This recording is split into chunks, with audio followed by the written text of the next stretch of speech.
Good morning and welcome on this crisp September day to the circuit Zandvoort. Great to be here for the third round of the GT World Challenge Europe, powered by AWS. The track looks fantastic, but the drivers will have noted on their outlap, it's greasy. There was a rain yesterday and overnight it hasn't warmed up a great deal. First thing I saw this morning, John Watson, the track temperature was a whisker over freezing. Well, what can one say? It's this time of year. The ambient is low. It's 8.3, and as you pointed out, it is 0 on the racetrack. I've never been to a racetrack where it's been 0. Let's hope the action warms up something. Certainly the track is in that slick condition. In fact, I think Josef Uwega went off on his outlap, got caught in the gravel. So it just indicates how slippery the surface is. And of course, with that very low track temperature, prospects of the track getting a drying line, certainly in the opening laps, no chance. Maybe by pit stop time, possibility. We'll see, but one of the most exciting things is the modifications to welcome Formula One to the circuit. John, talk us around the lap with the new banked corners. Well, the two big features of the changes at Zandvoort are the banked Hugenholzheffen bend, and then the final corner onto pit straight, the Arie Luijendijk Bocht. And that is now a proper banked, as you would see it maybe in North America, where you've got banked ovals. Very exciting. And I think this is the first major event that's taken place at Zandvoort since these modifications have been put into place. I don't think anybody knows what's going to happen on an opening lap. Can they go side by side around the Arie Luijendijk Bocht? Well, not in these conditions, in my view. Well, we will find out. 22 cars down on the grid, and we're going to catch up with the driver who put in a really fab qualifying lap, and it's Jim Pla for ACA ASP down on the grid. Jim, obviously qualifying yesterday quite different to the conditions today in the wet. How is the circuit here? The track is mega here, even on the wet. I mean, all conditions are good here. Quali was on the wet yesterday, but today, as you see, the track is really wet. But we took the decision to start in slick, so I think it will be a tough moment at the beginning. But we will see if it was the good decision or not after the first stint. Anyway, here it's always nice to come, and the track is really amazing. And looking at that new banking, it's much steeper than it first appears when we're looking at the images. What are the opportunities for getting side by side there?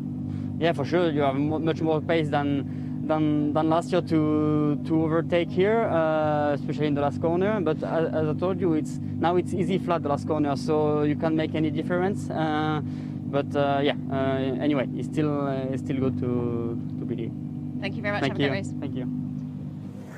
Well, that statement made John Watson's eyebrows go up as well as mine. So a car starting second on the grid will be on slicks. He's going to be pussyfooting around, but a car that will be starting from the very back of the field instead of midfield. Josef Uwega, the 18-year-old German, dropped it into the gravel. The car being checked out.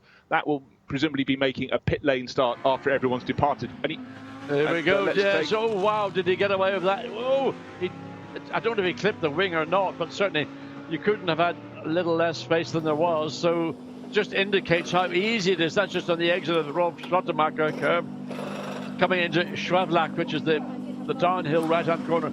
Very demanding, but I had a sharp intake of air when I heard Jimmy Pla said we're going to take a punt starting on slicks. I would love to know what anybody else on the grid is doing. It's difficult to see from that shot whether there's a treaded tire or not on the back of the Lamborghini on pole position. But anybody who starts on slicks,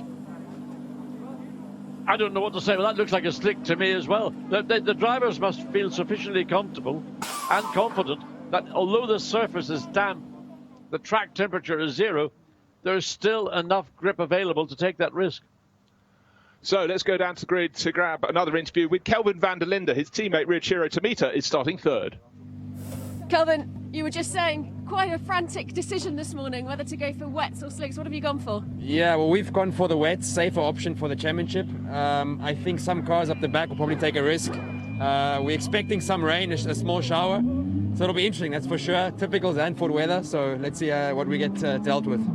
And of course, looking at the mix that we've got here, it's going to be quite frantic on that first lap while the track is still quite damp. Yeah, I think that's also why we decided to go for the wets, to not get caught up in an accident. Losing the cars very easy on the first few laps. So, yeah, we've gone the safe route. Hopefully it pays off. Well, have a great race. Thank you very much. Thanks a lot, guys. Ciao, ciao. That's Kelvin van der Linde. There's his teammate in number 31, one of 4 Audis entered by Belgian Audi Club, Team WRT. Treaded tyres. If he's a good teammate, he'll have checked out that the front row were on slicks and let his driver know, because this is even more opportunity for the Japanese racer Tomita. Timo Boguslavski, he'll be starting from 4th place, so right behind teammate. What sort of tyres has he got on there? Slicks. That looks slick as well. It's a massive risk. The reason people are putting slicks on is that they think by the time they get to the pit stop window, which will be between 25 and 35 minutes into the race, that there will be a drying line, and then the advantage, or the swing will come to them, and they will be in a stronger position. It's such a big risk. Again, looking at the number 5, that's the number 2, I beg your pardon, Oscar Tunio. I mean, to start in these conditions with this level of ambient temperature, a big, I would say, risk. I mean, I could say other words. I think Kelvin van der Linde, they've done the right thing in the short term. Whether they find themselves running out of wet weather tyres, in other words, they just burn the tyre up before that pit stop window opens up, is a matter of conjecture. We have to wait and see. But initially, anybody starting in slicks, if anybody gets it wrong at the front and the front row of the grid are on slick tyres, it's just going to cause mayhem. It really will, and I think more and more that decision is looking very good, because we know it's a fabulous driver's circuit, but if you've got track position here, above a lot of circuits, you can really hold it. But it does, we're not expecting a sudden peak in terms of temperature. We can see it's a rainbow. So what does that indicate, John? Perhaps some rain is coming our way as well. So maybe Riachiro Tomita is feeling rather pleased with himself. Kelvin van der Linde indicated that there may be a small sprinkling of rain coming in, which of course then would offset any gains that those that start in slicks have thought about. The car that won the second of the 2 races at Manicourt is this one, number 26, Santalot Racing Audi. They have plumped for wet weather tyres. Could be a very wise decision. We're not down on the grid. We can't feel the wind, but what everyone down there will be feeling is how cold it is. And trying to find some grip, but also just going off the racing line on those slicks is going to be very difficult indeed. But it does seem the vast majority of runners have plumped for slick tyres, including championship leading car. That's Charles Weerts in number 32. He'll be handing over to Dries van Tor. So how late was this decision made by all the teams, and are they now feeling that was the right one? Well, I mean, the question I would ask is, when they left the pit lane to go onto the grid, did they do it on slicks or on wet weather tyres? If they did it on wet weather tyres and then changed to slicks, that's a massive risk, because they won't have any experience of what the grip levels are like on the slick tyre. That's interesting, John, just having a look there, because it means that WRT have split their tactics. Yes. They've got wets and slicks. Emil Fry Racing got pole. This car, the 163, down in 10th. One on poles on slicks, this one's on wets. The teams, they've got to plump one way, both ways, really. Absolutely. If you can, you do. Yes, I mean, it's a sensible thing to do. You don't put all your eggs in one basket in these certain conditions. So start one on slick tyres, take the risk. Put the other on the wet weather tyre, which you mitigate the risk, but you may end up finding yourself after 5 or 6 laps running out of rubber. We talked about the wet weather tyre is not designed even for this damp condition. It just gives you a little bit more confidence and surety that when the race gets underway, you can use whatever parts of the racetrack, whereas those on slicks are restricted to the dry patches, if they can find any, on these opening laps. Now, some of the drivers, including Finley Hutchinson, who started in the 86 car, he is in this weekend, subbing for Frederick Vervies, and so there's a bit of pressure on drivers if they just slot in for one race not to ruin that team's chances, and also try and shine. Hopefully they will get the seat next year. One car we always look for is the Tech 1 Racing Lexus. That's starting down in 13th position, Aurélien Panis at the wheel. John, though, we saw the rainbow in the opposite direction. Did you see how dark the sky is up around the final part of the lap? Didn't want to be the arbiter of doom and gloom, but nature's doing it for us. So there is a bit of, there's the cloud cover. It looks reasonably high, but we had squalls here on Friday. And when it comes in horizontally, not vertically, horizontally. So green flag. Here we go, boys. Right, so the people who are starting off on slicks might be thinking, oh, thank goodness, it dried out since we drove round to the grid, or are they thinking it's not dried at all? One thing one notices when you look down this order is look for the Bentleys. They're way down from where they want to be. The CMR cars, Nelson Pancetici in 15th place on the grid, and the dark blue one, number 108, down in the hands of Jean-Pierre Alexandre in 18th, so way down the order. But up front, as you can see, it's a Lamborghini on the pole position. Miko Grenier, Jim Pla alongside in his Mercedes. Then we've got Tomita and Tunyo in the Audi and Mercedes second row. Santalok Racing, look for them. Arthur Rougier and Stephen Paulette. Of course, Paulette is starting on wet tyres from 7th. Look out for that. First chance to see the cars out around the lap, coming out of the Hugenholz box, slightly banked, then you rise up the crest, John, and then you get to that wonderful sweeper through the Slottermacher box. Yeah, this is the Slottermacher box. This is the left-hander. Then you get to the highest point of the racetrack, then drop down through this lovely long right-hand corner at Schwevlach. I mean, to me, I mentioned it yesterday, it's the key corner on this racetrack. It really works you, works the car. Then there's a short run down to Masters, the right-hand corner. Then a further short run down to turn 9, which never seems to stop. Whichever part of the racetrack you take, you'll always find an exit. Rain, little bits of rain. Just want to point out, down in the classes, the top Silver Cup runner is starting from second on the grid. That's Jim Pla, and in Pro-Am down in 17th, Louis Michiels, top of that class for the AF Corsa Ferrari team. Rain could be very interesting indeed. If it is raining significantly, how many of these cars on slick are actually not going to take the start but come into the pit lane, change onto wets and make their start from that pit lane? I mean, the wipers are going. That's sometimes the spray from the car that they're following, but looking skywards, that is dark and its lights are on. Well, of course, there it is raining. Now you can see that those on slicks, I think, will be going. Well, there we are. The wet tires are being prepared. I suspect some of the lead cars, maybe the 2 front row grid cars, might make it into the pit lane and leave the second row to take the start. That would be Tomita and Oscar Tunyo. Okay, the drivers have to become meteorologists. They've got to have a feeling of how long this little rain flurry may last. The front row, let's just reiterate, on slicks, poleman Miko Grenier, Jim Pla alongside Lamborghini, head of Mercedes. But the first car on wets is number 31, the black and white Audi in behind. Ryuichiro Tomita, he must be thinking, this one, I wasn't sure, but maybe it's looking good. And what is looking good is that final corner, the banked Arie Luyendyk box. This is fantastic. The first international race to come and play here. Look at the rain falling. This is just doubling the excitement. The cars going around. They had the full view down the start-finish straight. Are any going to dive into the pit lane to go and swap from their slick tyres onto wet? Certainly Ryuichiro Tomita doesn't look as though anybody else is going to do that. He's got the wet weather tyres. The lights are red, waiting for the lights. Oh, it's a long hold on the gantry. Everyone's bunching up. All 22 cars ready for the start. And we've got a handful of them diving into the pit lane. One of the Bentleys, the Lexus. But right now, really good start from poleman Miko Grenier, tucking in behind the driver on wet weather tyres. May go down the inside into. He's certainly having a look. Ryuichiro Tomita nearly made it. The top sport WRT car, Oscar Tunjo, tries to get inside the Japanese driver, but of course the Japanese driver has got grip, so he accelerates into the lead as they exit Tarzan. And Jimmy Pla gets almost hip and shoulder there, trying to go with Tunjo. Goes round the outside, manages to hold position, but very, very difficult circumstances indeed, and those are on slicks they're the ones that are having to be pussyfooting all the way around the Hugenholz. But look, the Audi has taken the lead on those wet weather tyres. By the time he completes the lap, he'll probably have a minimum 5 seconds advantage over second place. Well, the one that's just astonished me is the fact the wet short Lamborghini has overtaken the one from pole position. So 163 has come up from way down the order, 10th place into second. That's the advantage of wet weather tyres. Couldn't be clearer. And also coming through, of course, we've got the Santalok Racing Stephen Paulette, number 26, the blue and white Audi. Easy pickings in front of them. So pussyfoot around bits of the racetrack. The rain was certainly falling. I saw coming out of the Arie Luyendyk box more heavily. It doesn't look to be this part of the racetrack. This is the infield as such.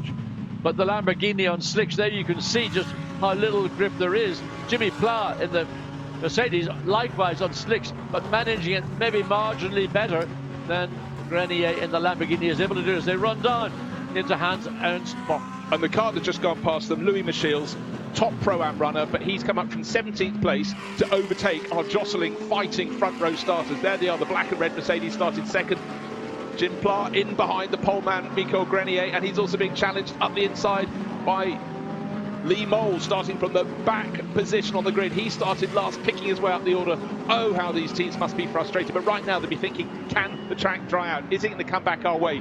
But race leader with a margin of 2 and a bit seconds is Riachiro Tomito. Giacomo Altoe, don't forget, up from 10th place into second. Stephen Paulette into third.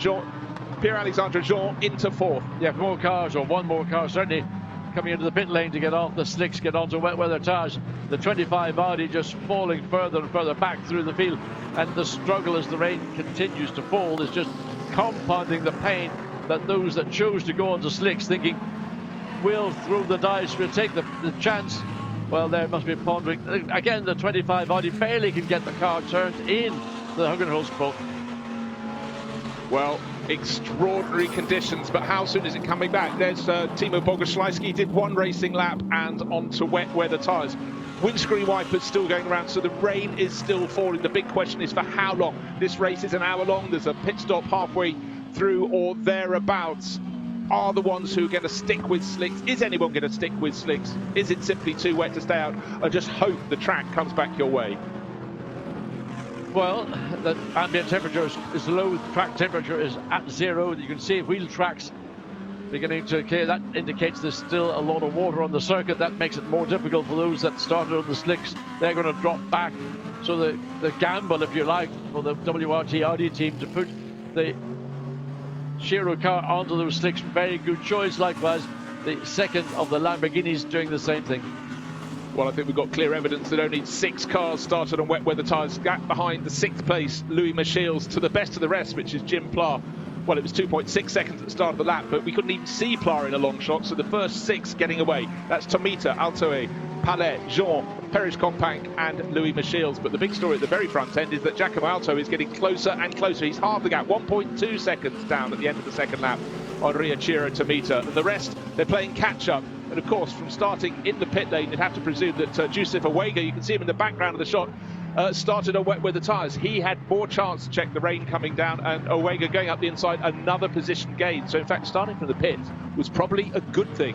It certainly would not be a disadvantage in these conditions, albeit that he would have preferred to have been on the grid. But the fact is, he's on wet weather tyres. He's making good progress right now. As we go back to the battle at the lead, and that gap has closed up. It was 1.2 seconds as they came across start-finish line. Looks like it's under that 1 second now, and it's Giacomo Altoe who is closing fast as first sector of these 2 cars. So Lamborghini on the charge, and Tomita and the WRT Audi hasn't really got an answer right now. Well, I think how different it would have been if Lamborghini had plumped for its other car, the one starting on pole position, if that had started on wet. As it was, it's the one in second place has come up from 10th, Giacomo Altoe, and it's still very, very wet indeed as they reach the Hans-Ernst-Bomb. Lead silver car is the Stephen Paulette. Remember their outstanding performance at Manicourt just 2 weeks ago. In the second of the 2 sprint races, this car won. So Paulette and Simon Gachet outstanding, and once again saying Stephen Paulette doing a good job and trying to close down to that second place Alto and the Lamborghini. Well, top in Pro-Am is there. Louis Michiels, Lee Mole in behind. In fact, I think Lee Mole's just maybe moved ahead. Just take it. Oh no, sorry, it's Peres Companc, another black, largely black Mercedes. But lights definitely needed, snaking under braking for the first corner for Tarzan. Very, very tricky indeed. Let's just reiterate, 3 laps down. The gap between first and second, 0.9 of a second between Tomita and Altoe. Then 2.7 seconds back to Stephen Paulette, who's got Pierre-Alexandre Jean getting closer and closer. Bentley were nowhere in qualifying, so for them to have a car up in 4th place, very good indeed. That's fighting for the Silver Cup honours. Sky Tempesta Racing, Chris Froggatt trying to make progress, but like the vast majority of this field, had to come in to take wet weather tyres. Yeah, he just managed to get ahead of Lee Mole coming into Tarzan. So there is the battle again around the back of the circuit. The gap came across the line just under a second. So catching up to the back of the Audi, not that particularly difficult. Finding a way around the Audi, probably a little bit more difficult. Still see little patches on the circuit where it's wetter than others. Looking at the race leader, Riachiro Tomita, kicking up little plumes of spray when he goes across, light puddling on the circuit. My sense, looking forward from Giacomo Altoe's Emil Frey Racing Lamborghini, is getting a little bit lighter. Look, the rain has stopped. There's that helpful pond. It is no longer raining. So for those on wet weather tyres, they want it to stay on raining, but right now they've got the advantage way clear. But how fast will this track dry? It was around 10 degrees track temperature at the start, air temperature, sorry. I think the lead car on slicks is the number 89 Mercedes, Jimmy Plough, down in 11th position. So all those ahead either on or have gone on to wet weather tyres. So what can now, the rain having stopped, the track will start to develop. As drivers, you can see, going way offline to keep onto the wettest parts of the racetrack to keep those wet weather tyres as cool as possible. They know that once that rain stops, they've got to baby those wet weather tyres. Otherwise, they will be making a pit stop before the pit stop window itself opens, and then they'll have to make that mandatory pit stop anyway. No time for the mechanics to go and get a cup of coffee. Chris Froggatt going very well indeed. He just moved up to 7th overall. That's second now in Pro-Am behind Louis Michiels. He's got to find about a dozen seconds, but he's picked his way through traffic. I even sensed there was sun on the drivers' faces as they turned into Tarzan. So the day is changing all the time. The track most definitely is changing all the time. But for Michael Grenier, car number 14, he started in pole position, down in 12th, 13th position at the time. And his teammate is the one who's risen forward in the 163 Lamborghini. Giacomo Alto up from 10th at the start. He's hunting down the race leader, but Riachira Tomita, very accustomed to racing in rain and all conditions in between, driving really, really well in that number 31 Team WRT Audi, keeping that gap at about a second. Yes, and I mean, having got to the back of the Audi, there's not much more there. We can see take the restart. The start. Michael Grenier leading from pole position. Tomita in the black and white Audi diving up the inside to take a look. Couldn't do it at the first point. Almost got overtaken by Oscar Tunjo. But the difference is that Tunjo's on slick tyres, has no grip, nor to the pole starter Grenier. Sliding wide, almost a bit of contact down in the middle order. But by the exit of Tarzan on the opening lap, and look how dark the conditions were. It was Tomita into the lead of the race. Tomita just on the left of the image there. This is the view looking back from Michael Grenier, but he just didn't have the grip. It was inevitable that those on the wet weather tyre were going to gain, particularly once they got to the Hugenholz-Happen, where the level of grip on a slick tyre would be very small. So on board the 88, Felipe Fraga turns in. I mean, just every input you put into the car, steering, throttle, brakes, is going to be half of what you'd even think about doing, as the 25 Audi just slotted in front of the 88 Mercedes. Then the quick little flick to the right, and then all of a sudden down, and on the outside Fraga's been passed on the one side, on the other side I think it was Palette and yes it is. Well, what you could see there actually was the two battling Santaloc racing cars. Now in third position, Stephen Palette, but he got past Artur Rouchier, his teammate, simply because he had track position, but he had the opportunity to have any grip at all. He was on wet weather tyres, and Rouchier fighting hard, nearly collecting Timo Bogoslawski, but that was by the change. Sun at Chevlach, maybe a little bit of grip coming at Chevlach, down to Mastersbach, and it's still Tomita by, in fact, he's slightly stretched the advantage, John. 1.39 seconds now, and look, there's sun on the track. Yeah, once the sun on the track is certainly in the middle of the circuit, the sun is shining, and shining on certainly Tomita in the Audi, pulling a gap, that small advantage over the Lamborghini. But it's the third place Audi. Stephen Palette is the car that I'm focusing on. Again, fastest overall in Sector 1. So he is beginning to close the gap between second and third place. So for Giacomo Alte, he's seeing his the gap first and second increasing, which will be frustrating, but also even equally frustrating will be knowing that Stephen Palette behind is beginning to close up to the second place Lamborghini. Yeah, but that was at the start of the lap. The middle part of the lap, the first two gained more of an advantage. So first to second, that looks like it's gone out slightly. It is just waiting 1.587 seconds. That's the gap between the Lamborghini in second place of Alto and the race leader Riachira Tomita. In behind, we've got other people coming through the field on wets. Some who prompted very quickly to go to wets. Number 88, Timo Bogoslawski. We saw him in at the end of the opening lap, and he is making his way forward, but he'd need a telescope to see the race leaders. He's only up to 17th place in this 22 car field, but climbing all the time. Yeah, I mean, the decision to start in slicks was then compounded going into the pits, putting on a set of wets, making up all the ground. But as the sun is beginning to shine, if you look at the Awegas coming into Tarzan Herpen, going past Latzli Mole, I think, in the 18 Mercedes. So he's making good progress, having had that sort of on forced error on his outlap into the gravel. Nevertheless, good response. Yeah, I'd have to say that's just moving up into 8th place. For Yusuf Awega, you don't normally say, thank goodness I very need to put it in the barriers on my drive around to the grid, but it seems to have worked very much to their benefit. The highest position this pair of brothers, Hamza and Yusuf Awega, have scored so far this year. is the 10. They had 4 top 10 run finishes, but never higher than 9. So this is looking good indeed. Up to 8th they go at the moment. Lee Mole, ERC Sport, first full campaign in Europe since 2015. Really enjoyed. Now, this is the poleman being lapped there by the driver who started right behind him on the grid. Sorry, that's 32. Sorry, I was thinking that's Charles Wirtz. That's Charles Wirtz picking his way up the order, but a long way to go. That's fighting for 18th and 19th positions. Oh, how the mighty have fallen by dint of going for one sort of tyre, slick tyre. They wanted the track to dry, and it is, but not much. Yeah, I don't know why Michael Grenier is really struggling so badly, because Charles Wirtz, we believe, also, and this he's come in and put on a set of wet, so it looked like he may have done that, but the pace at which he's pulling ahead, so he has in fact made that pit stop. So Wirtz, that's the benefit of doing so, whereas behind the 25 of Arthur Rouget, who probably stayed on slicks, can do very little, running just directly behind Michael Grenier, who was a pole sitter.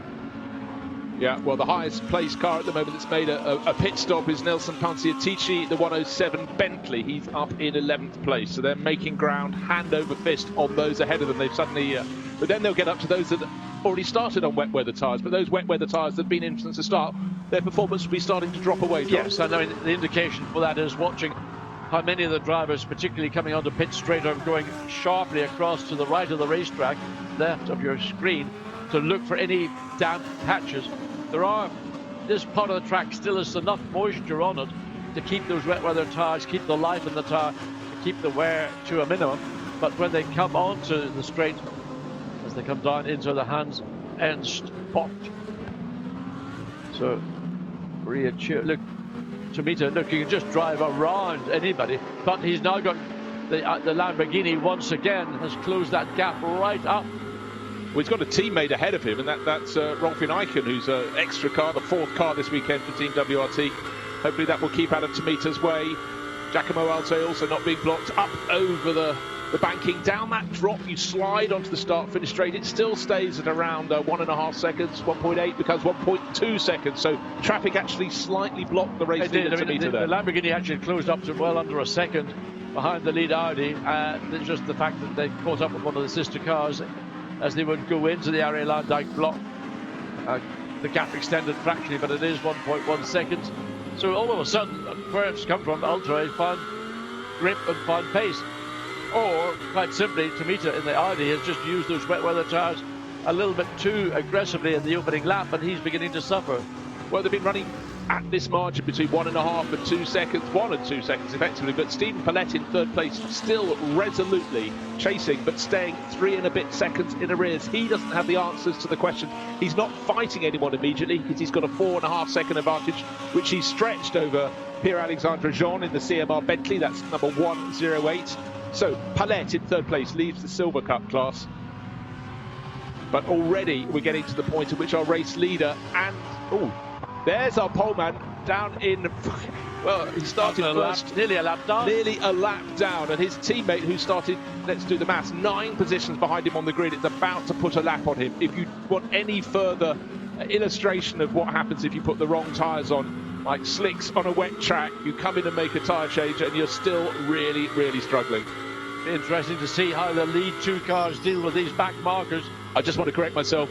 The poleman has not yet made a pit stop. He's duking it out until the pit stop window opens on those slick tyres, and he's struggling. So Tomita got past Christopher Haas, and now we wait to see whether Altoe can get past the Audi as well. That'll probably be a slightly more difficult task, but gets up almost alongside as the race leader puts that lap on what was the pole sitting. So first and second get through the back markers. They've got a lap down, and we're still 17 minutes into this race.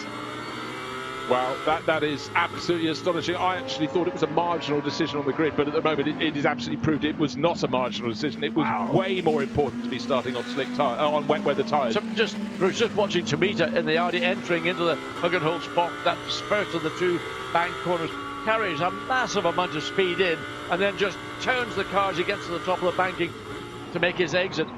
Nevertheless, the Lamborghini pursuing 3/4 of a second.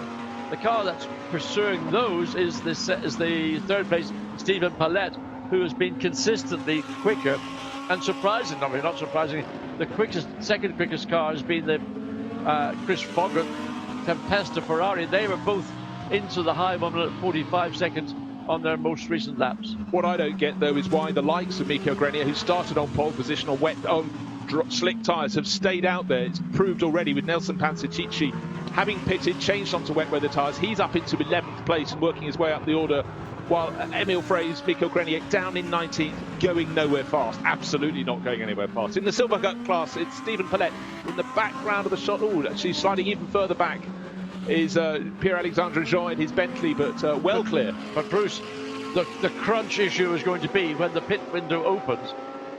Are these teams, the lead teams, the teams that started on wet, are they going to continue on wet? Or are they going to roll the dice and go on to slicks? I mean, those that started on slicks clearly have lost out massively. I suppose all their biggest hopes were that we might gain something in the few minutes before that pit window opens to try and claw back what we've lost in the first 18 or so minutes of this event. Pierre-Alexandre Jean, the dark Bentley, in 4th place. He's got plenty of traction. The car in front of him does not. That's Arthur Rougier. Still hasn't pitted, down in 20th place. Still struggling manfully in that yellow and white Santalot Racing Audi. Getting the flash from behind as they go into the Gerlach-Boch.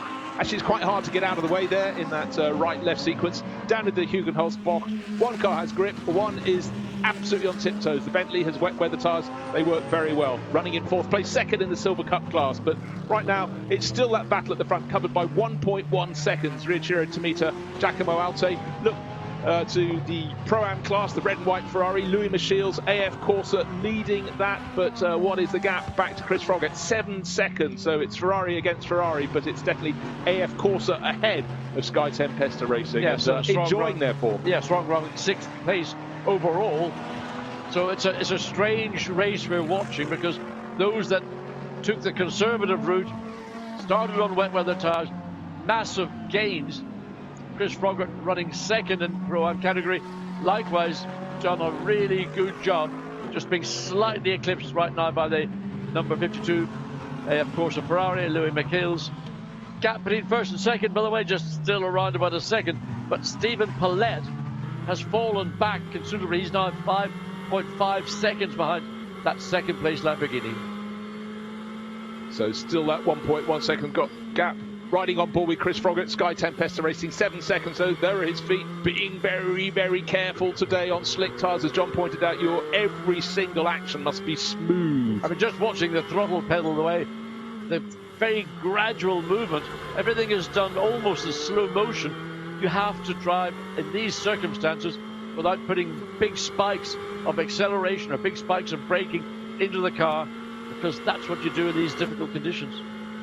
Yeah, and in fact, it's working quite well. It's a 7-second gap to Louis Michiels, but it's going to come down because the middle section of this lap has been very, very good for Chris Froggatt. 5.6 seconds. He took 1.5 seconds out of the Pro-Am leader, Louis Michiels. So it's coming good for Chris. Many years a Ferrari racer, stepped up to GT3 and has been super impressive since then, and really tilting these honours. And again, the car... I mean, he's running... I mean, his last lap was 1:45.947. That was his fastest race lap all through this event. So the Ferrari has got pace, has got grip. Chris Froggatt is doing a very good job. There's probably precious little rain falling in spite of the wipers. Well, that's just to clear for the spray of cars that he's catching. Nevertheless, look at Louis Michiels about to put a lap down. Could you believe it? A lap down on that Christopher Haase Audi. Well, top 7 runners on slick tyres. Those, on wet weather tyres. Those behind on slicks, and it's just not coming to them. We're getting to the point where the pit window is going to be open in 4 minutes, and what do you do with your decision? Do you wait until the end of the pit window to see how long or how much this track will dry out? It is drying out. We had the rain. It started right at the start of the race. It got to lap 4, then it stopped, and since then the track will be drying, but track temperature low, air temperature low, and it's not going to be a quick swing here. No, and it's a difficult decision for those that went on the slick route. Do they stick with that decision, come rain or high water or whatever else there is, or do they just bite the bullet and decide that if we put a set of rain tyres on, we may have to stop before this race is checkered flagged? Okay, one little fact I just want to throw into the mix here. The fastest, the race leader, his best lap, 1:44.3. That's Riachiro Tomita. The pole starter, his best lap last time around, so it is drying, is Mikel Grenier, down in 19th place. He's fallen 1st to 19th 1 minute 52.7 seconds. So you're talking about an 8.5 second difference between their best laps. I mean, I could tell you a story about what it's like making these brave decisions to go on slicks and on a wet track. The key is not just the fact the circuit is wet. The fact is that the track temperature is so low. In spite of all the 22 cars running around a lap, there isn't enough ambient to dry a line out sufficient to give those that started on slicks the benefit of that decision, and they are suffering. It must be painful right now to be sitting in a car that started on slick tyres and still runs on slick tyres.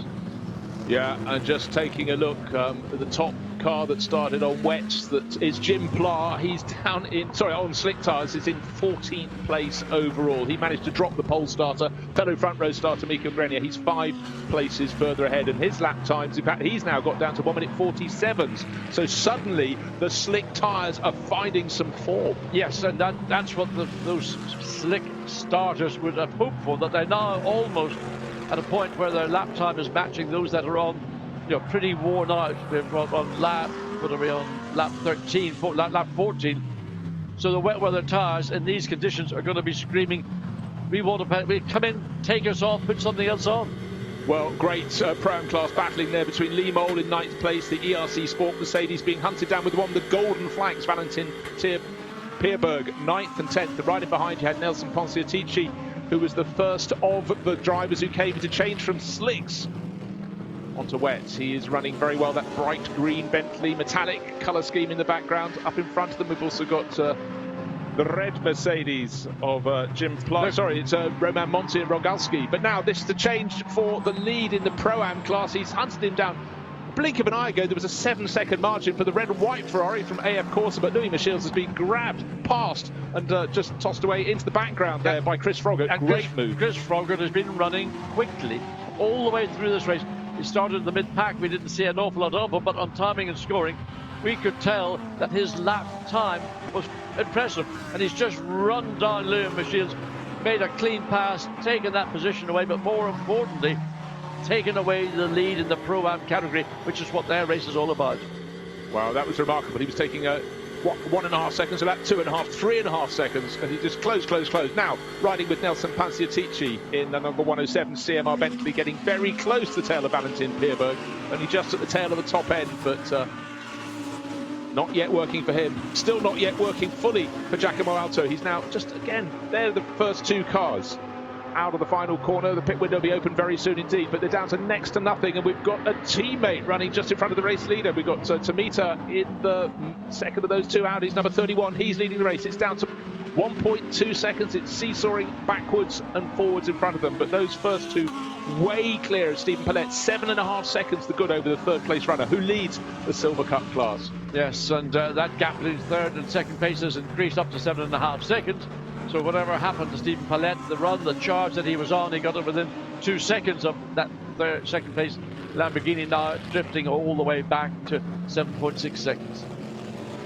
Still looking for the wet line, those on wet weather tyres, that certainly will be getting a little bit warmer, but the fact the track temperature is still very low indeed is their friend, but others looking for the dry line. It is starting to appear. The Bentley was consistently the quickest car in a straight line as it would break coming into Tarzan-Herpen. So the Mercedes pulls over, pit is open, pit lane, so the Mercedes dives in, Valentin Pierpoint goes in. That gives the Bentley a better shot. So that is a relief. So Lee Mole is the next car in line, and he probably thinks that, well, I'm going to stay out as long as I can, but look at the battle going on. Well, Valentin Pierberg coming in and looking at some of the tyres being proffered in the pit lane. They are slick tyres the teams are putting out. The weather is definitely brightening up. The track is drying out, but only just. So wet weather tyre off. In fact, they're going for more wet, but another team had slicks out. Nick Foster, new on board this weekend. He's raced with us over the years and just fresh from, well, fresh might not be the right word, from competing last weekend in the Le Mans 24 Hours, joining that SPS Automotive crew. He'll have his first full racing taste. This wonderful bank corner, the Arie Luyendyk Bock. A real challenge, John. Yet to see people going around side by side. We didn't know if it would happen, but today, with wet conditions, you can't. Now, this is the challenge for the lead, a much better slingshot. 0.2 of a second between first Tomita in the 31 Audi and that hunting Alto in the 163 Emil Fry Racing Lamborghini. The move is coming anytime soon, but where is the door going to be left open? Tomita's not trying to leave anything open. Well, Tomita makes a very interesting line into the hook.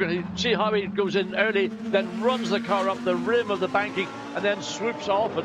So he's got good pace, but slick tires being prepared for one of the ARCA ASP Mercedes, which will be 88. That'll be 88 at the moment, running. You know, not where it wanted to be, started near the sharp end of the grid, but Felipe Fraga is going to take it over from Boguslawski. So this is the lead battle. Track, you can see a drying line as they went through Schwavlek. So first to the start. Now, I assume that this is going to be a slick tire on that car. But there's the down at turn 9, the long exit, then up into turn 10. So not an awful lot that Altoe can do. The 52 Ferrari in for the driver change. Bertolini gets into that. So which one is going to blink first? Is it going to be Tomita who dives in to hand over to his teammate, or Giacomo Altoe? And Altoe is so determined to make a manoeuvre. Still a little bit of a spray on the camera lenses, but nobody yet going for slicks. They're all wets going on. That's the AF Corsa Ferrari.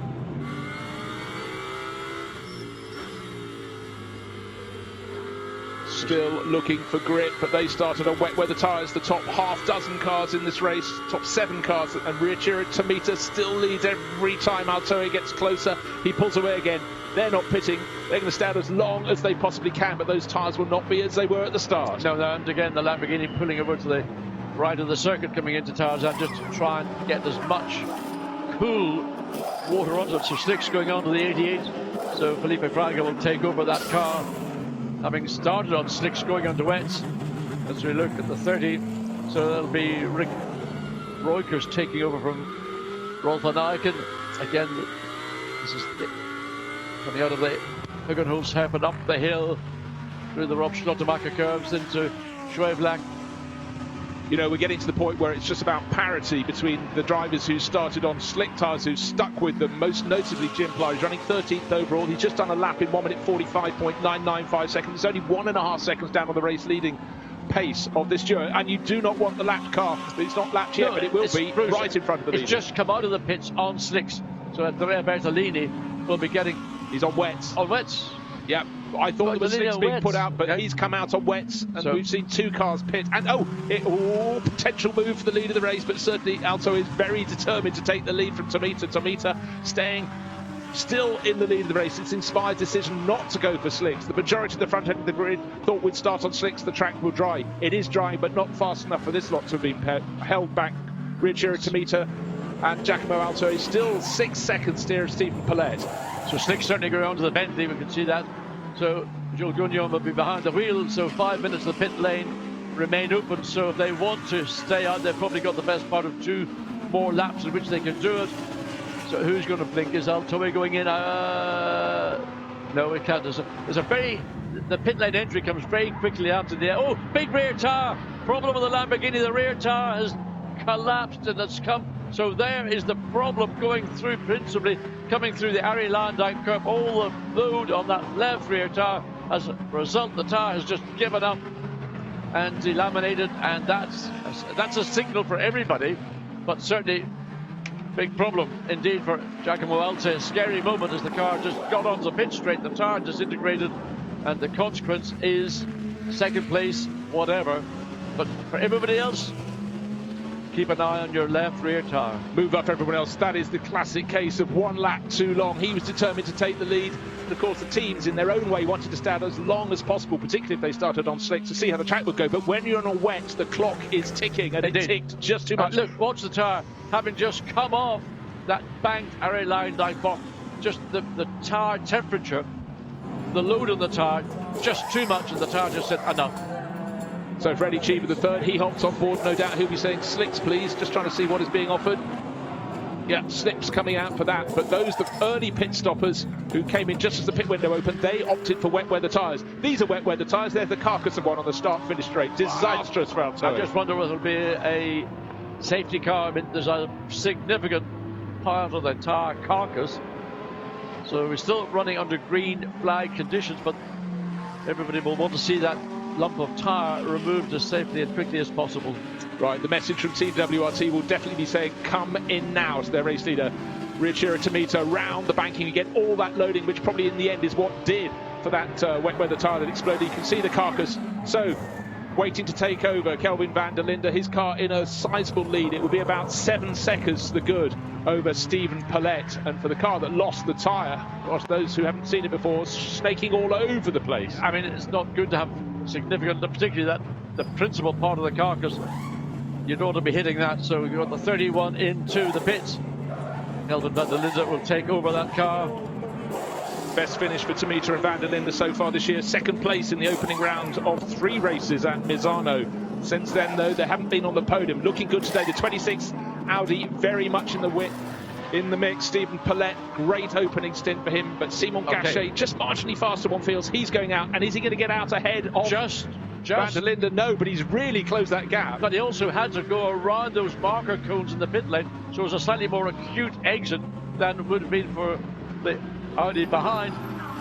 So Simon Gachet, as we see the 163 finally comes in, damage to the bodywork. They may have to do something just to get that secure. Well, what a bit of an unexpected excitement, and particularly for Giacomo Alti. Probably didn't know what had happened until the bang came from the rear of the car. He then knew what had happened. Well, I think he did remarkably well to get the car around as speedily as he did. As you pointed out, John, that left rear bodywork has been damaged by that carcass just exploding and powering its way out of the wheel arch on the start-finish straight. But for Simon Gachet, the blue and white Santalok Audi number 26, I think that gap's come down by about half. So one for Giacomo, I'd say that was, he came back to the pits as fast as he could, but how cruel for him. If it had gone literally a second early, he might have been able to turn towards pit in. He couldn't, though. Bruce, if he had decided to come in that lap, probably the tyre might have exploded, because they would have gotten into the pit lane. The reduced speed might have just about saved it, and it'd be an entirely different scenario. But here we are. Kelvin van der Linde currently leading Simon Gachet second. Just ready for the revised updates. There is Gachet indicating that that car is in the lead, but that's in the Silver Cup class. There's the Silver Honours, and Hugo Chevalier is taken over in second place, because of course Steven Paulette started the race in the 26 Audi, hunting down under brakes, hunting down this very car. That's Simon Gachet trying to press on after Kelvin van der Linde, his first time down to the Hans Ernst Bock. Oh, they weren't joking. There is precious little grip. There is little grip, but also on a set of tyres that was probably not very warm. Just that small amount of brake pressure just snatched the front brake. You can see Gachet's having to battle the car that little bit coming into this, and just being cautious on the throttle, not full throttle yet. Will do maybe a little bit later when the track conditions and the confidence is better, is higher. There we go. What's happened to Jules Gounon? What has happened down at Tarzan? And that's just dumped all the opportunities. So Jules Gounon has to take the long route around the exit of Tarzan. Didn't appear to lose any track position, but certainly lost time. That's why drivers always need to check what's out beyond the gravel trap. Is there an access road that I can get some traction? And Gounon did that. So the sticker slicks going onto that sticker car. Slicks, and this is the car that started in pole position. Norbert Siedler will be taking it over, but don't forget that tumbled down to 19th place last time I checked before the pit stops. Now the comeback. 25 minutes remain in this race. The pit window is now closed. So that pole starting car stayed out as long as it could to check the weather conditions. Starting on slicks, didn't have worry about tyre life. And now it's up to see what Siedler can do, but you almost have to scroll off the bottom of the timing screen to find them. They've fallen so far back. Simon Gachet in the Silver Cup in second place, but 8.5 seconds behind the race leader Kelvin van der Linde. So a great drive from the Silver Cup 26 Audi, but nevertheless Kelvin van der Linde, clear road ahead of him. Track improving by the lap. So the track temperature, the dryness of the track. Gachet again getting on the throttle as early as possible. I think the rear of the car snap outwards. This is where he locked up a lap earlier, just coming into this Ernst. I mean, it doesn't look confident on the brakes as he comes down to Hans Ernst Bock. That very tight right, slightly less tight exit. Then all the way down to Kumho, the first part of the penultimate corner. But it's the Arie Luyendyk Bock, that new curve. As we look at third place, Hugo Chevalier in the lead Bentley. Well, let's take a look at the top speed on the banking. The Bentleys were always good. Hugo Chevalier, looking at him right now, 187 kph, and teammate Jean Slow down. Gugunion, Slowing down. What's happened to 186, full course yellow. I'm not surprised. Well, absolutely not surprised. Got to get that tyre carcass and other bits and bobs off the start-finish straight. I'll just run down the order at the moment, and it's Kelvin van der Linde leading the race. The blue and white Audi in second place. That's Simon Gachet. Hugo Chevalier in the Bentley, just about to cross the start-finish line, is third. And then, just waiting for the next car into picture, it should be the Mad Panda Motorsport Mercedes. Had a really, really good run. In fact, we've got Silver Cup runners in second, third, and if Axel Jeffries comes into shot, he will be fourth overall. Really good for the Silver Cup honours. I know that bit of tyre is close to the pit wall.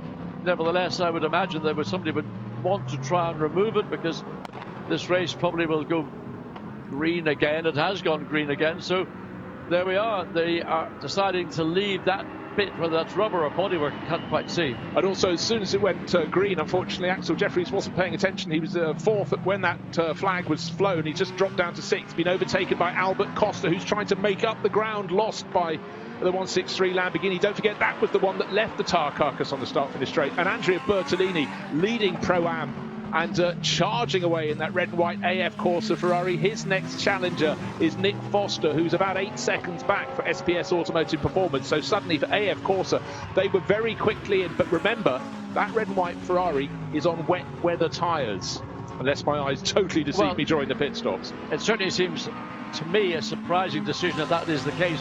I thought the pace, look at the pace that Bertolini is running at behind the slick-shod Lamborghini.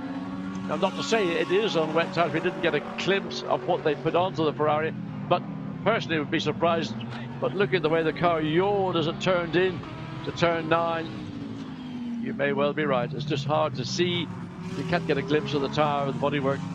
Well, I think what happened is AF Corsa decided to come in as soon as the pit window opened, because they'd been out on wet weather tyres, and we see what happens when you stay out on them too long on a drying track. But I'm fairly sure his grip at the moment and the poise, there's just no poise at all from Costa, gets it wrong and just misses those big barrels on the inside of the corner at Hansosbach. He is, well, we saw slicks being put on that. He hasn't got the grip. He's got to be quite careful here, because certainly the car behind in the Ferrari of Andrea Bertolini does have grip, and he might be better off letting him past right now, frankly. Well, I mean, you might say that, but I don't think that's going to be something that will be an obvious and step aside and let the Ferrari go. But the Ferrari has got a little bit more pace coming off the Arilandang-Bock, but can't do anything as they come into the braking zones down into Tarzan. But the Ferrari can hold that lower and slightly tighter line. The Lamborghini runs, washes up the racetrack. Now the Lamborghini Ferrari side by side, and the advantage will go to Bertolini initially. Can he maintain it? Yes, he has, but not as they come into the Hook turn. Once again, watch for the undercut. Well, the Ferrari goes high, high, high, then tries to cut down beneath. There we go. Old school racing tactics. Andrea Bertolini does and almost got the tail of the Ferrari clipped by the Lamborghini. Well, my feeling was that move was going to come. Really had to work. It was a bit like the replay of the start of the race, where Riachiro Tamitas, who was the highest placed starter on wet weather tyres, didn't take the lead into the opening corner. Tarzan in the opening lap, but did by the exit. This time Bertolini had to fight that much harder to get past the 163 Lamborghini. But Albert Costa didn't want to let him by. But what we've got now is Axel Jeffries right on the tail in the Mad Panda Motorsports Mercedes. Don't forget, when the flag went from full course yellow to green, he wasn't paying sufficient attention on the start-finish straight and fell behind these two runners. Now he seems to have the pace on both of them. Well, I've got to say, you almost had a spray out from the spray coming from the back of the Lamborghini down into the Hans Ernst Bock. So the Ferrari just tippy-toes its way in and tippy-toes its way out, with the Lamborghini behind and the Mercedes following. Gap, by the way, at the front of the field. Kelvin van der Linde in a race of his own, 13.5 seconds advantage over Simon Gachet in second place. He's a further 5 seconds ahead of the first of the two Bentleys, the CMR. Now, just looking at this grouping of cars, we've seen them fighting over 4th, 5th and 6th positions, but the car that's going to come in the background of the shot, that is Nick Foster, also running in the Pro-Am class. He's second in that class. He has just put in a 1-minute 43-second lap, the fastest lap of anybody at this point in the race. So he's catching them hand over fist, the Australian 7th place, and he is a-coming. It's gone down another second and a bit, but some even quicker laps coming in from those behind. Jules Gugunion, he had that little mistake. We saw John running wide at Tarzan around the outside of the circuit. He's just put in 1-minute 43.6. The times are starting to tumble. Slick tyres are the way to go. But of course, that deficit to Kelvin van der Linde's Audi that's leading the race now by 13 seconds over Simon Gachet, is going to be a mountain to climb. This is the replay of that well-constructed, thought out initially, but then constructed pass. But it's the move here. The Lamborghini runs a bit too high. Look how the Ferrari just suddenly jukes down, gets up alongside, gets the better traction of the Hugenholzheim, and then can take the position away, just barely clearing the Lamborghini as it does so. Yeah, it got very tight as they got up to Rob Slottermacher, but that was such a well-constructed move. Wonderful, wonderful replay, but that battle far from over because they're still fighting really hard. What's really surprising me, the gap between first and second, John, Kelvin van der Linde and Simon Gachet, when they left the pits, it was about 3 or 4 seconds. It'd been hard, a really good pit stop for the Santelot crew, but just waiting for the latest interval. But it was out to about 13 seconds last time, about 14.6 seconds it is now. So the battle still continuing on. The Lamborghini has not given up.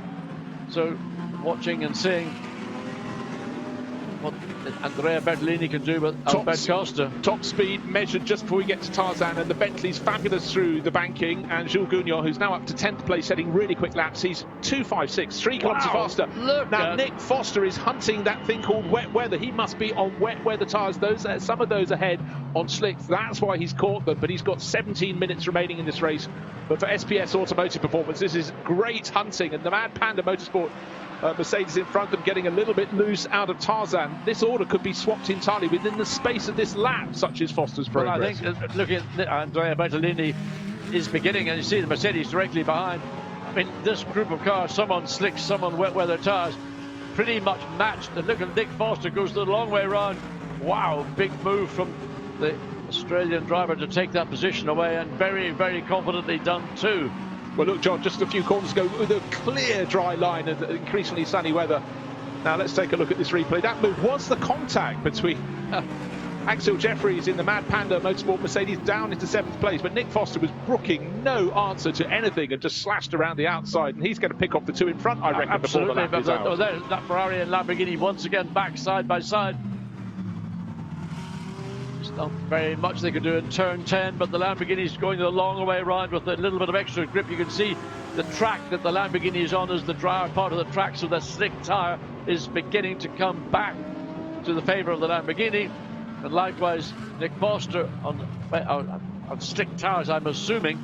Hard to tell because these 4 cars, some on slick, some on wet. But Foster up the inside of Bertolini takes the position away. But on the damp part of the track needs to watch the exit, gets cleanly through.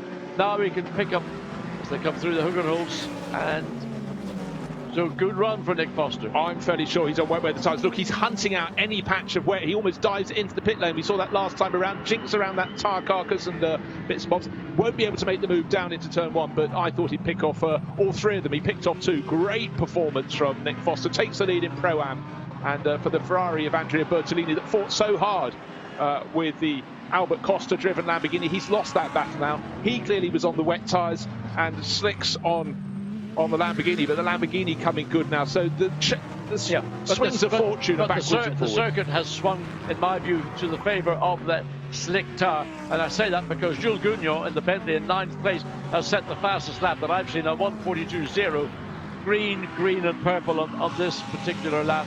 So Gounon, having had that off into Tarzan Herpen, recovered up to 9th place. He's got the Tempesta Ferrari directly ahead of him, 1.3 seconds. So he'll be making progress there. So it is not beyond the bounds of possibility that the Bentley, the Jules Gounon Bentley, could end up in the top 6.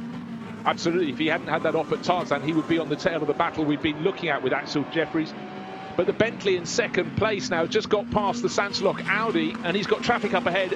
Has it hampered Simon Gachet? But Gachet has not been on form in this stint at all after his brilliant form at Magny-Cours.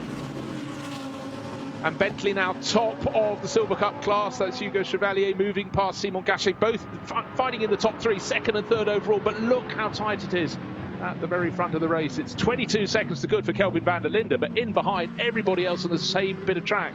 And that 89 Mercedes needs to keep out of the way because Chevalier in the dark blue Bentley being cautious, trying to get past Itez. Itez, though, is in 18th place, and this is very frustrating indeed for Chevalier. Certain points on the track, John, so little space to play, and Gachet high, wide, and not necessarily handsome. Well, that's certainly not part of the racetrack that I recognise, but Gachet went up high, went over the white demarcation line. In the meantime, Chevalier trying to find his way through these back markers, and of course he doesn't want to go offline because that would be, but here you can see now there is clear dry line, so this should work to the favour of the Bentley, but it's a short sprint and a straight black down in to the right-hander at Masters, so this infield part of the racetrack very difficult. You've just got to be patient and think forward, not to the corner you're in, but what's coming up. Best opportunity might be down into the Hans Ernst Bock. So up the inside, the Bentley tries to go, but the traction off the corner. There he goes. He's got the grip now, but he's going to be on the outside as he comes down into Hans Ernst Bock. But he's got clear air just between himself and the Mercedes. And all the cars get the braking done. Benjamin Itez, the meat in the sandwich, if you will, he does it well enough to stay out of the way. But good move there from Hugo Chevalier. And still trying to make progress up the front. Still great battle between Nick Foster and Axel Jeffries. Foster got past very easily. We saw them nearly touch, and they've got the Sky Tempesta Racing Pro-Am second place runner. 7th place overall for Eddie Cheever Jr. in behind the fastest driver on the circuit, Jules Gounon. He's up to 8th. He can see 3 cars ahead.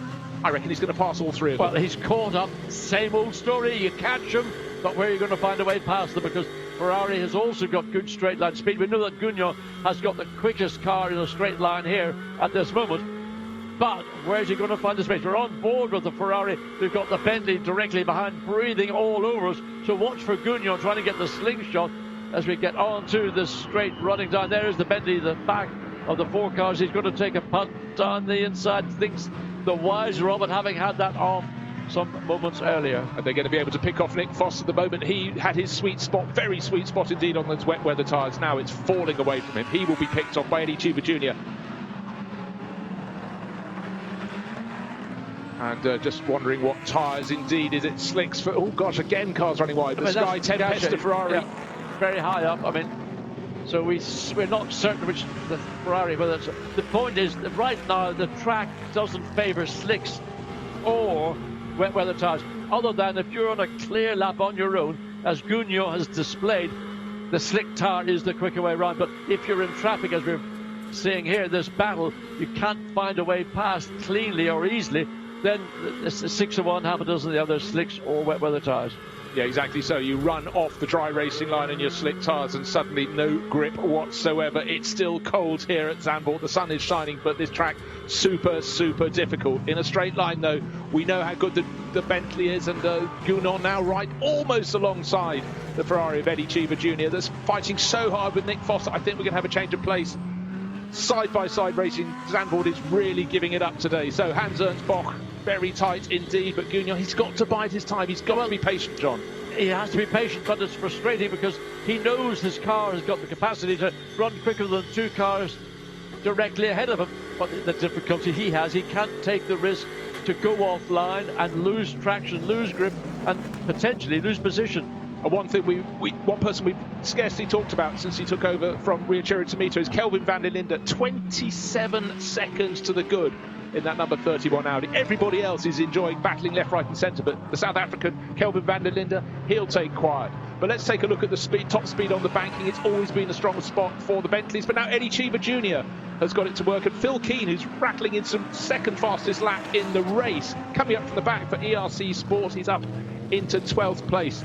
Now watch the Bentley trying to make the undercut. There we go. Almost a mirror of what we saw Andrea Bertolini do earlier.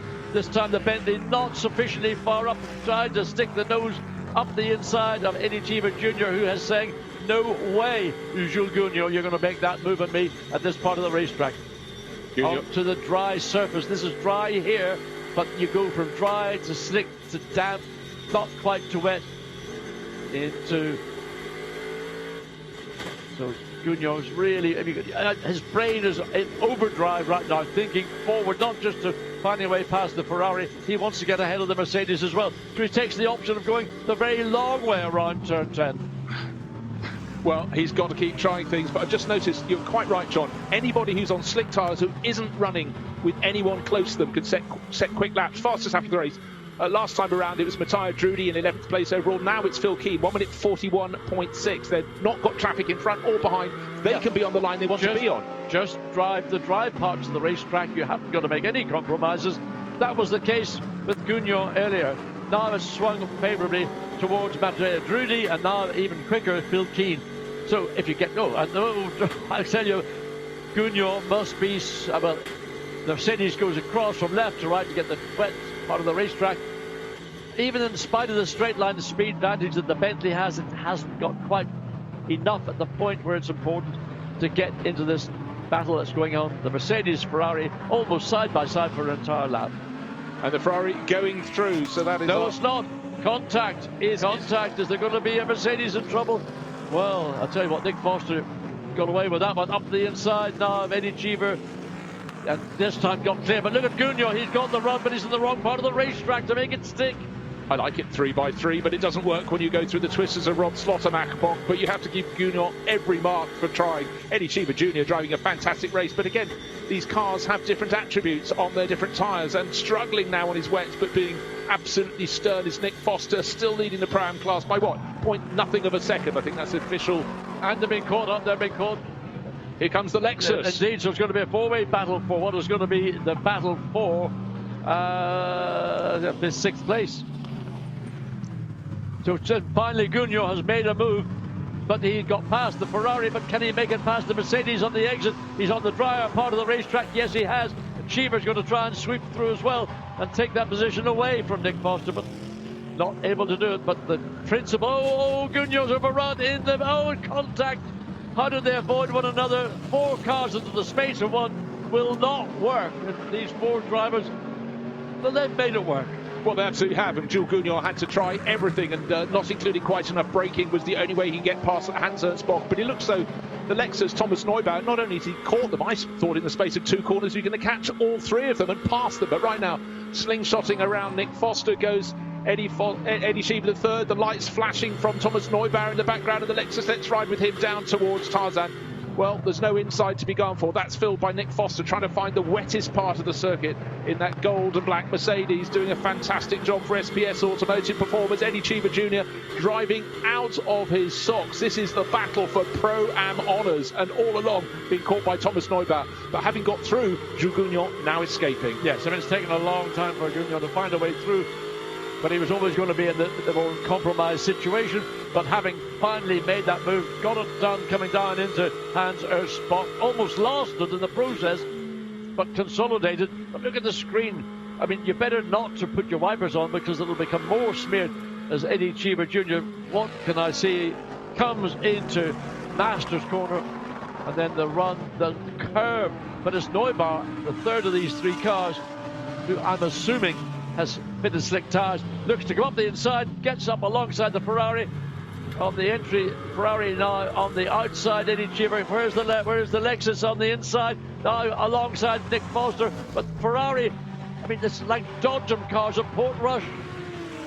Could not be closer. Fantastic battle for 6th place. So Gugnon's now into 6th. Sorry, it's for 7th place. Nick Foster hanging on, but only just from Eddie Cheever. But Thomas Neubauer has finally made the move stick. Eddie Cheever tries to find the track off the track at the exit of Hans Ernst Bock. Now they go into the corner before the most exciting one in the circuit. Now it's this new one, the banked one, the Arie Luyendyk Bock, and Eddie Cheever trying to get a toe out of Neubauer's Lexus as they go out of the corner, over that little rise, down onto the start-finish straight. But now some breathing space at last for Nick Foster. Yes, that little battle going on between the Ferrari and the Lexus has given Foster that momentary gap where he was able to pull maybe half a second, just over half a second. Gugno, by the way, doing a 1:40.80. That looks to me to be the fastest lap of the race to date. So once he's gotten clear, the back of the Lexus snapped out just before we got into Hugenholz. Goes way, way high. Eddie Cheever thinks he can cut through and make that undercut. That seems to be a popular way of exiting out of Hugenholz, and it's worked successfully. Well, you know, I think the greatest success of the modification to welcome a Grand Prix to the circuit at Zandvoort. Actually, I really enjoyed the Hugenholz box. I love the side of the corners, the bank corner at the Arie Luyendyk box, but the fact it provides more lines, particularly in a wet, dry circuit at the Hugenholz box hairpin, makes it really exciting indeed. Neubauer just drives down the inside, clean as you like, no problem. He's got all the grip and traction now that those slick tyres are holding their temperature regardless of going over slightly damp patches. Now, Cheever tries to do the same, and he's been followed through by Matteo Drudi, who also was one of the quickest cars on the circuit. Drudi almost trying to get 3 wide, down the run, down into Hans Ernst. So can he get a stop? But he's on the wrong part of the racetrack. He might get one position. He's got the Mercedes. Nick Foster had to concede now. Eddie Cheever is going to be the subject. It'll not happen before they get out of Arie Luyendyk box, but it'll be a possibility only, going down into Tarzan. Gap probably at this stage too much for Drudi to do much about the Ferrari, with only 3 minutes of the race remaining. No, I think Drudi's got the pace, and it's amazing how often you get a gang of cars. They fight for lap after lap. You get some other car catching them, and then it just splinters the group, and that's what Drudi has done in the up into 10th place. Eddie Cheever still fighting. The Supers are just waiting for the timing screen to flip, but Eddie Cheever now in the lead of the Pro-Am class. Nick Foster starting to run out, but our race leader Kelvin van der Linde flying 31 seconds clear of the Bentley of Hugo Chevalier. And John, Felipe Fraga, for those that are a fan of Felipe Fraga and the 88 Mercedes, he's now the quickest car on the circuit, but he's down in 12th place. That's the penalty that was implied at the very beginning of the race. But he's not the fastest driver in the race. That's suddenly gone into the 1 minute 39. Jules Gounon, 6th place, charging. He's 4 seconds down on the Mad Panda Motorsports Mercedes. Axel Jeffries will be hanging on. Hugo Chevalier, great run into 2nd place. That really good move on Simon Gachet to take 2nd place, leading the Silver Cup class. So really great run for CMR. I said to you yesterday that the Bentleys have had speed this season, but yet to nail a really top result. The 3rd place is the best so far, but looking so strong in the hands of Hugo Chevalier. What a topsy-turvy race. 2 minutes to go. Gap between 1st and 2nd, 31.3 seconds from the number 31 Belgian Audi Club, Team WRT Audi. That's Kelvin van der Linde, building on the work of Riachiro Tomita. It's really tricky opening laps. I mean, Kelvin van der Linde, stunning drive. He's had clear track. He's used the track to his advantage. He can almost stop, have a coffee, and continue on. Jules Gounon, by the way, in 6th place, charging. Fastest sector 1, was fastest sector 2, fastest sector 3, a 138.5. By a country mile, the quickest car on the racetrack. Well, we knew the track was going to change. The question was how fast, how soon? And it was a knife edge. The worst thing for the teams was knowing the pit stops. If the pit stop window could be marginally later, they'd have more scope. He's just taken 5th place away from Axel Jeffries, so that's up to 5th now, and he's a further, well, about 10 seconds behind what would be 4th place Albert Costa in the Emil Frey Racing Lamborghini, with what, 1 minute remaining. But you know, never say never. Anything in these conditions is possible, but that's a pretty mighty big challenge. Yeah, it's been a big charge now. 2nd and 5th for the Bentleys. For CMR Classic and Modern Racing be delighted with this, but it was always going to be a lottery today. So on to the final lap of the race. The race leader around the AF Corsa Ferrari that for a while led the Pro-Am class, but has fallen back somewhat, but has been great in the battle.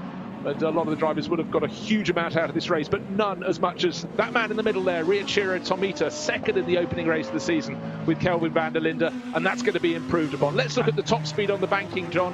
Is it still the Bentleys at the top? Has the Lexus moved there? It is still the Bentleys. 187 plays 186. 2nd place plays 5th place. There is an advantage. They've worked very well. Yes, the car's had its strengths, and Jules Gounon certainly, once he was in clear air, is in clear air now. But it's this car, the 31 Audi, Kelvin van der Linde. And a driver suddenly setting fast laps, but it's too little too late. It's Dries van Tor, championship leader, down in 13th place. Oh, what might have been for them. But again, some of the teams got it right with predicting how to set up their cars, what tyres to start this race on. And the bold decision to be one of only 2 cars in the top 4 rows of the grid has paid off, that started on wet weather tyres against all those around them running on slicks. This number 31 car from the Belgian Audi Club, Team WRT, started by Riachiro Tomita, pushed so hard by Giacomo Altoe. Fantastic battle, and that blowout so cruel on the start-finish straight. Left rear tyre for Giacomo Altoe. He was a 2nd down on the race lead, and as try as they might ever since, for Emil Frey Racing, this is not their day. Going to be 4th place for that car at the end. Really great recovery drive by Albert Costa, but he just doesn't have the answers for those ahead of him. And here comes the checkered flag for South Africa racer Kelvin van der Linde. Past a bit of debris left there by the car that had been chasing them. And Riachiro Tomita, yes, he's landed that first European win. You can hear the delight, John. Absolutely, and I mean, a well-constructed victory by the 31 Audi. So good decision at the start to start on those wet weather tyres. Let the car be handed then over to Kelvin van der Linde on slicks. And Kelvin van der Linde just used his opportunities, maxed them out in every particular sense. Wasn't the quickest car all through the race, but was consistently fast, but had clear air and used it to win by a margin of 30 seconds. I mean, that's as rare as you know what, sheep. Well, what a solid run. So for CMR, delighted, winning the Silver Cup class, second place overall. There's Pierre-Alexandre Jean. He had the really hard job in the first stage of the race, but Hugo Chevalier really got it flying. And the sister car moved up to fifth place at the end of the race, banging in the fastest lap right at the end. 1 minute 37.1 seconds for Jules Gounon. That little slip up at Tarzan, that will be haunting him a little bit, but he drove beautifully thereafter. So there, Kelvin van der Linde winning. Second place, Hugo Chevalier. And in the Pro-Am class, in the end, it went to Eddie Cheever just from Phil Keane. Look, by under a second. So for Phil Keane, ERC Sport Mercedes from 22nd and last on the grid. That's it, Bruce, that was a mega drive by Phil Keane. We didn't see an awful lot of it, but certainly an outstanding drive. His best race lap, 1:39.0, within a few tenths of a second of fastest race lap overall. Phil Keane was mega. Yeah, absolutely mega. And it must be said that Lee Mole drove a really good opening stint, but Phil at the end was coming in so super fast. Cheever just enough. There's Chris Froggatt. Yes. Fist bumps all around, social distancing being maintained. But for Sky Tempesta Racing, they're really becoming a strong team. Well, that wasn't a fist pump, but obviously that's somebody close to Phil, close to Chris Froggatt. Anyway, I mean, some outstanding drives in very demanding conditions. Yeah, well, what an exciting race. But at the end, 30 seconds to good. They nailed every single lap of that race, all 34. Ria Chiritomita started on the wet tyres. He braved it out at the opening stint of the race. Kelvin van der Linde finished it off in absolute style. But for Bentley, they'll be delighted with second and fifth places. Pierre-Alexandre Jean and Hugo Chevalier second to win the Silver Cup class. And you look down to Pro-Am honours, going in the end to Chris Froggatt and Eddie Cheever by, just over a second. But what a charge from ERC Sports Mercedes. Lee Mole and then Phil Keane coming strong at the end. That was a difficult race, a complicated race. Only one non-finisher, remarkable in such unbelievably slippery conditions. That was Arthur Rougier. Don't think he even got to hand over to Christopher Haas. But for the driver who won the race, climbing out now, Ria Chiritomita, he laid the foundations. That's what victory means to him. And for Kelvin van der Linde, well, job really, really well done. They rubbed it in, half a minute to the good. I mean, great drive.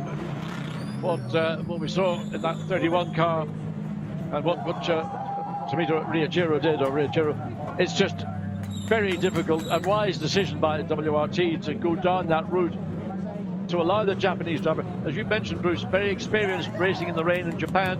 So give him the wet weather tyres and let him see what he can do. But put the slicks on for Kelvin van der Linde. Kelvin, another stellar drive. So first of all in Imola, outstanding overtakes there, but all round, that's a professional win by a professional team. Exactly so. And just remember these tiny margins. They were being hunted down, the 163 crew and Giacomo Alto, one lap too many. Silver Cup winners, delighted down there. Hugo Chevalier still with his helmet on, but Pierre-Alexandre Jean, young French racer, two very young French racers, and they really, really coming on strong. So, well, let's go down and hear from our winning crew, started by Ria Chiritomita and Kelvin van der Linde. The risk certainly paid off, didn't it? You started the race there. It was a risk starting on the wets, but certainly as that rain fell, you must have been thanking your lucky stars. Yeah, exactly. In the first of all, and thanks a lot and for our team and Kelvin. They trust me and my decision. And first lap and start and at first corner, I can be confident in my decision. It's a correct way. And after, and the car is quite nice and the seem to be a bit difficult, but still in every way a good way. Really happy day for me. Congratulations to you and Kelvin. Of course, the gap there at the end, you guys were simply unbeatable. Oh, it was awesome. I mean, he pretty much said it. He made the call for the wets this morning, or the start of the race. So, kudos to him. And then the car has obviously been a dream the whole year. And it's always difficult, those races, because you have everything to lose. It's tricky conditions. And I just really had to focus. Even though it looked easy out there, it really wasn't. We really had to bring it home. Good points for the championship, both in overall and sprint. So, yeah, good job by the boys today, honestly. Congratulations. Well done, boys. Thanks so much. Thank you. Well, what a run for that duo. Started the championship today in 5th place in the championship. The points for victory will fire them way up the charts. And equally with the class leaders, the championship leaders, Dries van Toor and Charles Weerts, picking up nothing, finishing down in 12th place. And a disaster. That is, to say it as that, been hugely disappointing, because normally Dries van Toor is always to the top 3 at least. Well, let's go down and hear from the Silver Cup winners. Not just that, 2nd overall, Hugo Chevalier and Pierre-Alexandre Jean. Pierre, Hugo, fantastic race for you guys. First in the silver class there as well. But conditions were certainly very, very tough, weren't they, Pierre? Yeah, for sure. It was a crazy race. The team did a very good strategy. We decided to start with wet tires in a kind of dry setup. So I did a crazy first lap. After I tried to survive, take care of my tires, finish the good stint, and I knew that Hugo will do a good job after, and it's what he did, and it was perfect. Hugo, the pace was fantastic for both Bentleys, in fact. Yeah, what a race! Really, what a race! To be honest, we decided the strategy was really good at the start. We decided to start with the wet tires, and of course we have the rain, so that was a good opportunity for us to be fast, and with a really fast. Pierre was really good, so we are really happy, and thank you to the team for the perfect car. And how tough was it at the end there with the track drying out? Yeah, it's really difficult because the track is completely wet for the moment. We have some trajectory was on slick tires, but anyway, it's really difficult. Well done. Thank Congratulations. you. Well, there is confirmation of the Silver Cup points, and Simon Gachet, Stephen Paulette, 3rd overall in the race, 2nd in the class today, still sitting proud and handsome at the top. But for that Bentley duo, up into 4th place now, and that will give them real encouragement. But again, in that race, we heard from, well, let's go down to the Pro-Am winners, and they were the Sky Tempesta duos, Eddie Cheever and Chris Froggatt. Chris, Eddie, fantastic result for you there, and that was quite an epic drive, it's fair to say. Chris, that must have been nerve-wracking for you to watch at the end. Yeah, absolutely. I mean, the last 4 or 5 laps were pretty exciting. Seeing Eddie dicing up with the Mercedes just shows you, the slicks were better most of the time, but then the guy on the wets was able to defend when he needed to and put Eddie under. Eddie was on a lot of pressure to pass him, and it was tricky, but he did a mega job, and super, super happy. Eddie, a very, very just win, but very well deserved. Yeah, the car was amazing. We went on slicks. It was a bit difficult at the beginning, to find references, and then I had a good battle with the Mercedes. He was good on the brakes because he had rain tires. I was better on acceleration, and yeah, we won, and good points for the championship. Congratulations, well done. Thank you.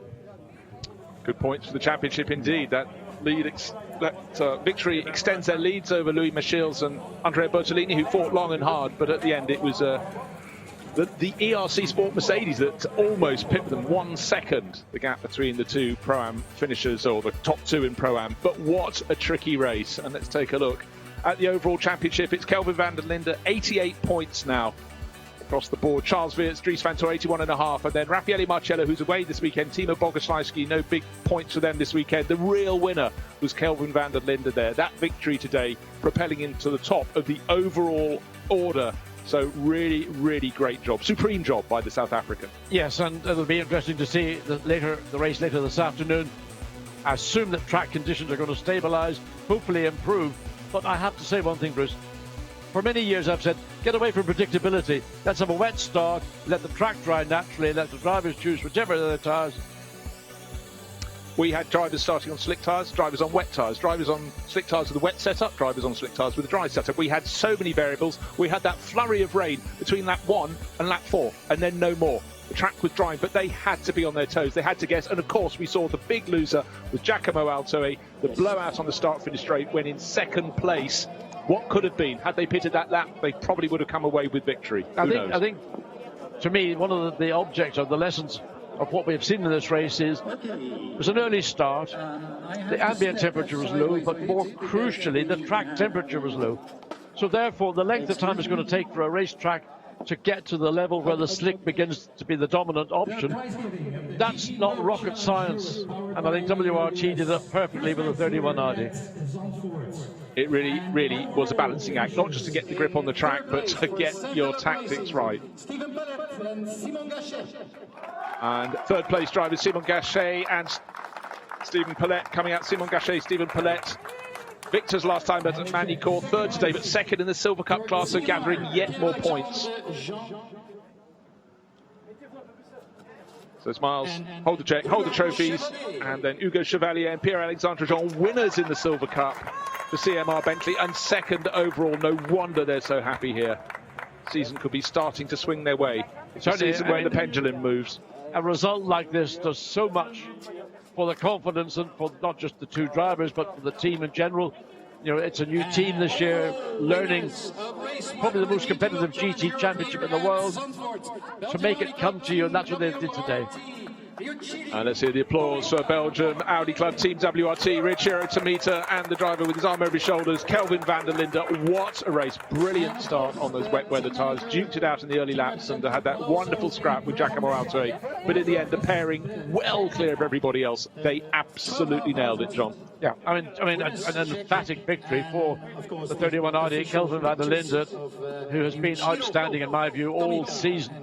Illustrated just the qualities that he has in very difficult conditions. He said it was, but we said he made it look easy. He said it was far from easy, but that's the quality that Kelvin van der Linde has got and brought to this victory here this morning. Well, next race, second race today, starts in, well, about three and a half hours from now. So chance for the teams to assess the situation, check their weather maps. And Mad Panda Motorsports stepping out in the Silver Cup class, Axel Jeffries and Ezekiel Perez-Companc, third in the Silver Cup class. We've already seen the first two finishers, as they finished second and third overall, but for the Argentinian's new team, he'll be pleased with that race today. I love Mad Panda. I think it's the most original name of a racing team I've ever heard of, and give them every opportunity and every hope of success. Axel Jeffries and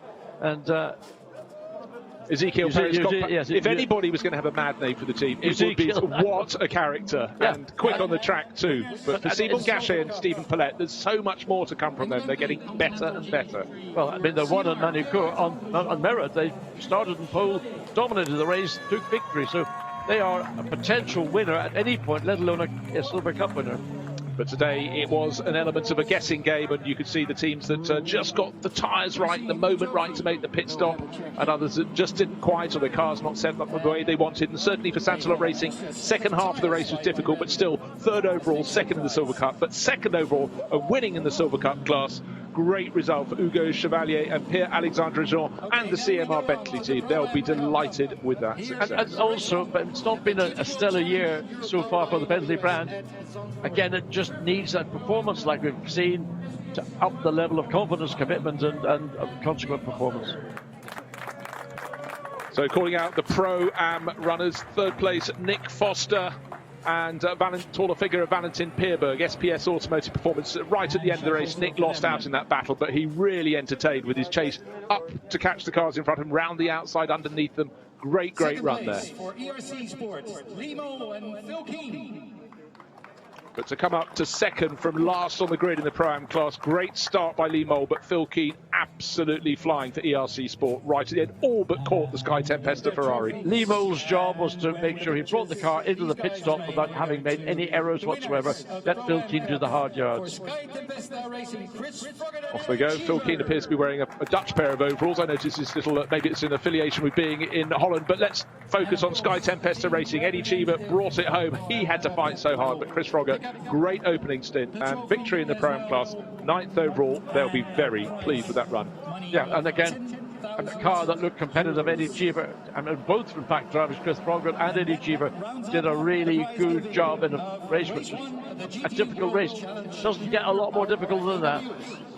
No, as one of the drivers pointed out, easier to get it wrong than right. But take a look at the start. The Audi on the left-hand side of the grid is on wet weather tyres. Almost everybody around him is on slicks. Second place into the first corner, nearly passed up the inside bar Scotunjo. You want to see grip? That is the epitome of grip, because the black Audi, number 31, into the lead, past the pole starter Michael Grenier. So many drivers started on slick weather tyres. You could slick tyres. You could see how they struggled. A very early pit stop. Timo Bogoslawski said, I've got to have wet tyres. And just as the pit window opened, the car in second place, a second down of the race leader. Big blowout for Giacomo Altoe. That was proof you can run just too long. At the exit of the pit stops, it was Kelvin van der Linde emerging back in the lead, but not by much from Simon Gachet. But thereafter, he just stretched it clear, and it was the blue Bentley coming up into second place. Fabulous fight in all the classes, some on wet, some on dry weather tyres. But there, victory for Riachiro Tomita. What a great run with his teammate Kelvin van der Linde, who brought it to the finish. Second place for Bentley and third place Simon Gachet. Pro-Am victory for Sky Tempesta Racing. Join us again